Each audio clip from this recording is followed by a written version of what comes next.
And the national discussion about race causing so many difficult conversations this week, a divide between black and white, and for many that divide means preparing their own children for what could be different circumstances when their children come in contact with the police. Our ABC colleagues were talking about it today, as perhaps some of you at home. Sunny Hostin sat down with her friend author Lawrence Otis Graham for an unfiltered talk about having the talk, about appearance and perception.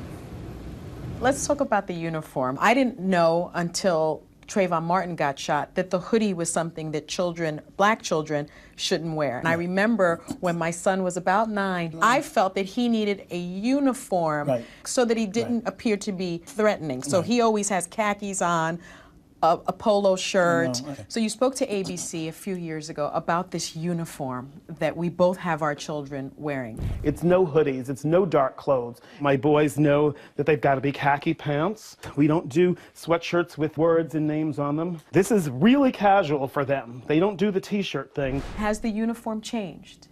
The uniform has actually become a little more conservative. There's no sunglasses, hoodless sweatshirts. I haven't done the no sunglasses yet. But we've got it nailed down. I mean, it's topsider shoes, you know, the boat shoes. Now, all of this seems outrageous and ridiculous, but this is the cultural shorthand that strangers need to be able to see to say, okay, this kid is safe. We have a whole list of rules that my kids first resisted, but now very much understand. Parents of all races should probably have this discussion with their children, how to survive a police encounter. But the bottom line is the stats don't lie, right? I mean, if you look at the stats, black children, young African-American men, are more likely to be killed by police officers than their white counterparts. I would love to have raised my children telling them it's a colorblind society, but that's a fairy tale, because ultimately they are going to get profiled, and it's out of their control. Now, what about this notion that, you know, when you have the conversation with your children about race and policing, that you are having a biased conversation?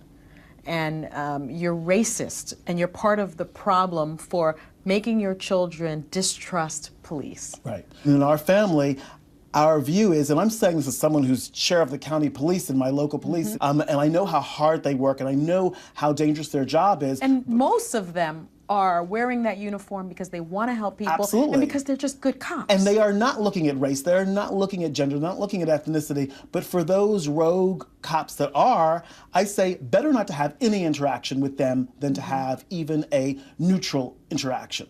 Socioeconomics don't seem to matter when it comes to race and policing. It's more about bias. Exactly. You cannot buy your way out of in any way. And although I know that I have this armor for my kids to these different clothing, but you really can't buy your way out of the possibility of being mistaken as a criminal when you're a child or a young person of color.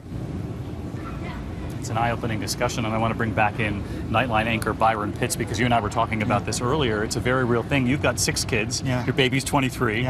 But you've had this talk multiple times through the years. It's the conversation my mama and uncles had with me. It's the conversations I've had with my children. And it's real. It is about surviving the situation. But I also tell my children what Congressman John Lewis from Georgia told me. America isn't what it should be, but isn't what it used to be. That we've come far as a nation. And I also think about what Maya Angelou in her poem, Still I Rise. And I tell my kids, you are the hope and the dream.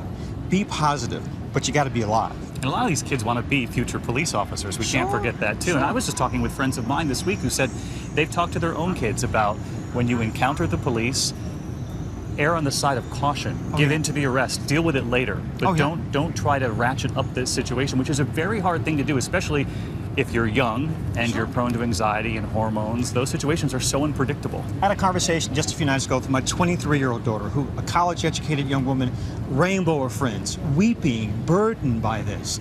But again, I had the conversation with her my mama had with me. Baby, do what you got to do to stay alive. All right, Byron, thanks so much.